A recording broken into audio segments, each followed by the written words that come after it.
Hello friends, welcome to my YouTube channel English academy with Soni. कैसे हैं आप सब?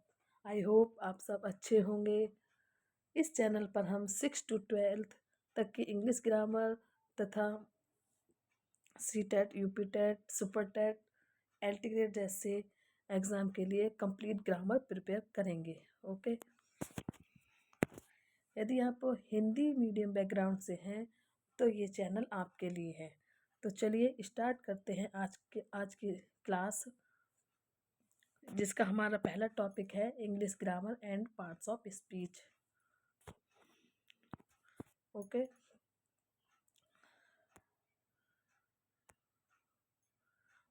सबसे पहले हम डिस्कस करेंगे ग्रामर के बारे में। ग्रामर क्या होते हैं? What is grammar? What is grammar? Grammar क्या होते हैं? Grammar are the rules that teach us how to speak and write the English correctly. Grammar वे नियम होते हैं जो हमें सिखाते हैं कि इंग्लिश लैंग्वेज को सही तरीके से कैसे बोलना और लिखना होता है। क्या होते हैं इंग्लिश ग्रामर? क्या होता है ग्रामर?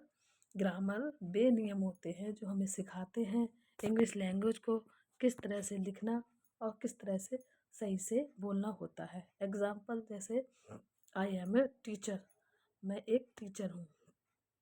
ये एक करेक्ट सेंटेंस है क्योंकि इसमें ग्रामर के रूल के अकॉर्डिंग सेंटेंस को रखा गया है। दूसरा सेंटेंस है आई आर अ टीचर।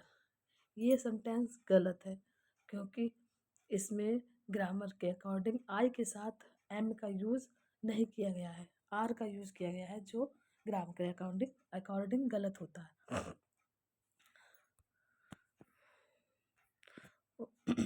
बिना ग्रामर के सेंटेंस गलत हो जाता है।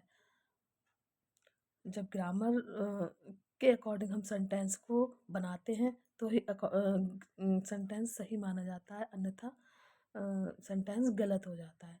एक सेंटेंस में डिफरेंट टाइप के पार्ट्स ऑफ स्पीच का यूज किया जाता है। इंग्लिश ग्रामर में कितने होते हैं parts of speech? English grammar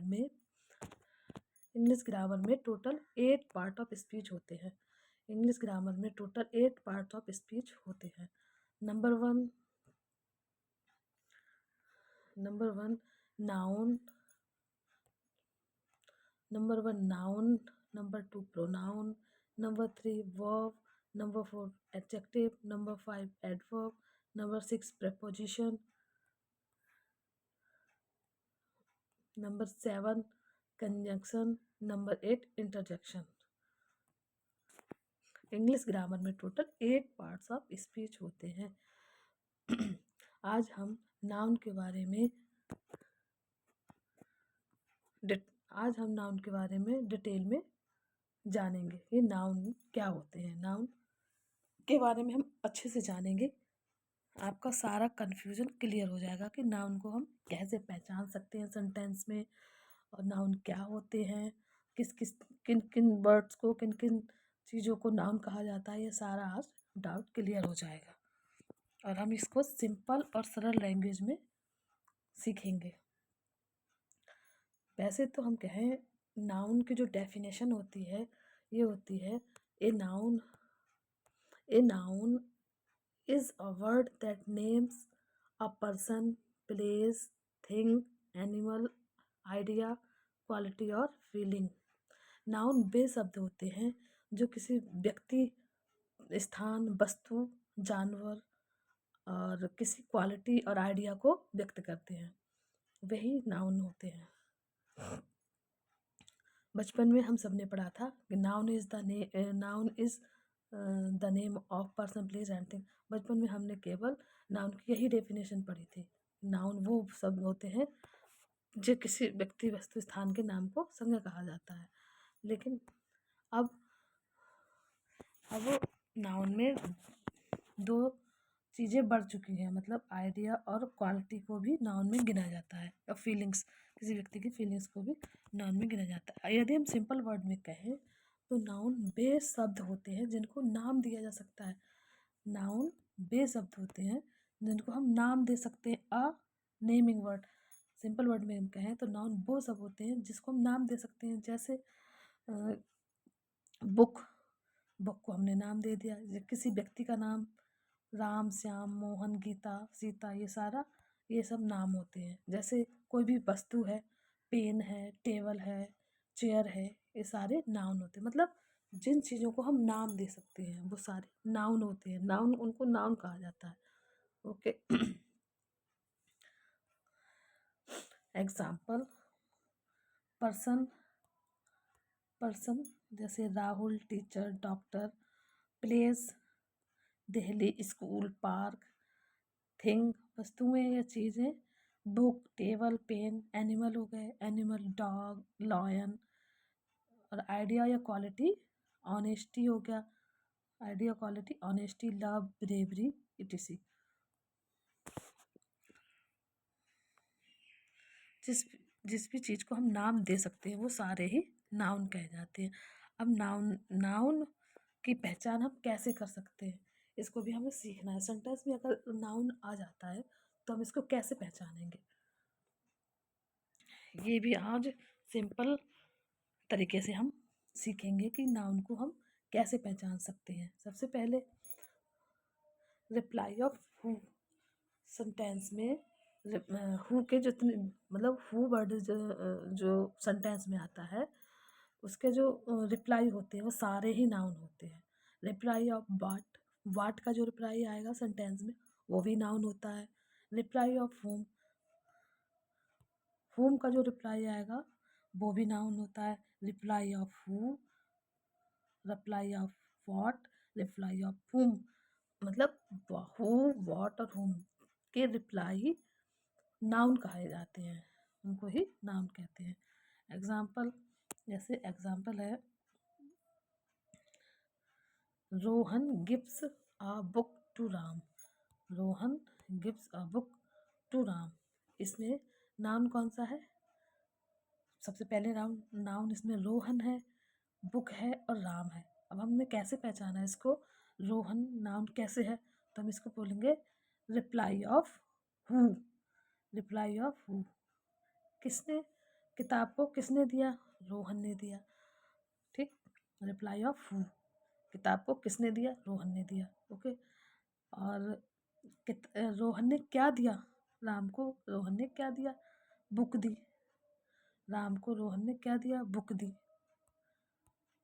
Ram को रोहन ने क्या दिया, बुक दी, बुक, मतलब reply off what, reply off what.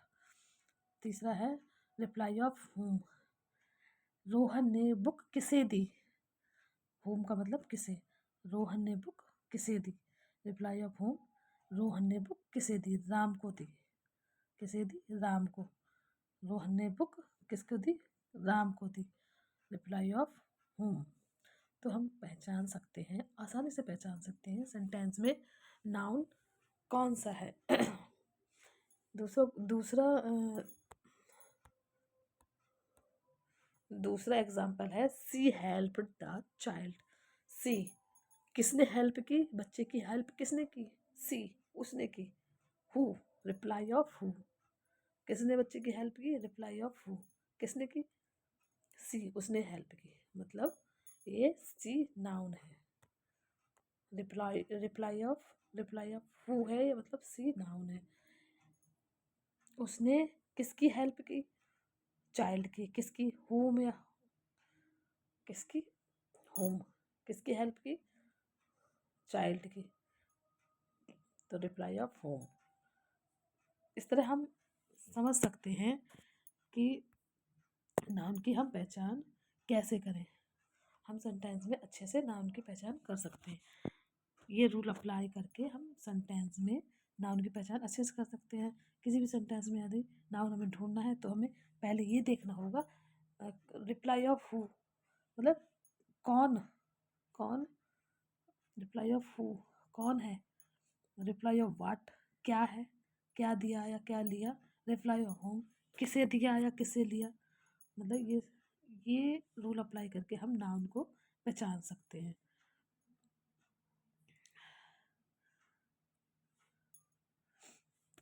Noun को पहचान सकते हैं।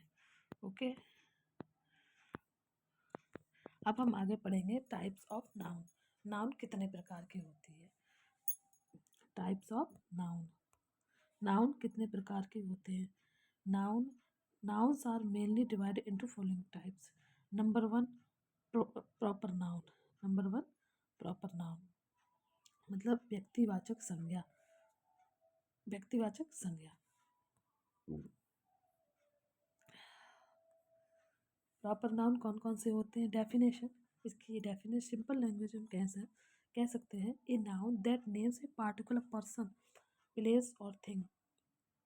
ए नाउन, बे नाउन जिसका पार्टिकुलर, जो किसी पार्टिकुलर पर्सन का या प्लेस का या थिंग का, इन तीनों का पार्टिकुलर नाम हो, उसको हम प्रॉपर नाउन कह सकते हैं। किसी व्यक्ति, स्थान और वस्तु के पार्टिकुलर नाम या विशेष नाम को हम प्रॉपर नाउन कहते हैं।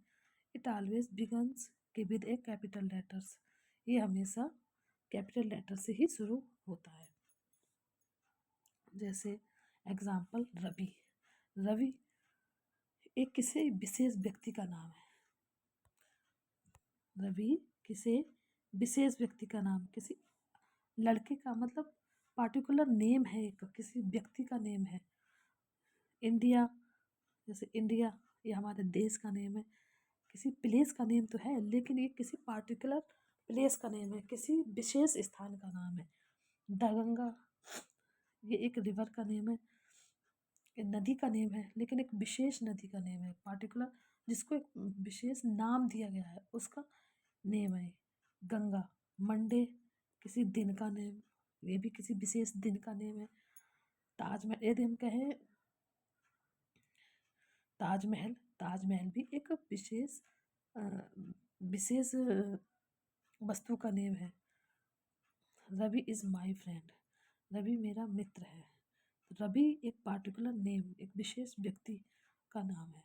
दूसरा, हम India is a great country, India एक महान देश है।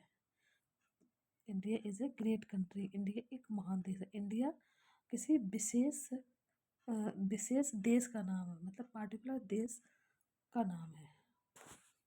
तो चलिए आज की क्लास हम यहीं पर एंड करते हैं, इसके आगे की क्लास हम नेक्स्ट वीडियो में करेंगे। Okay, thank you.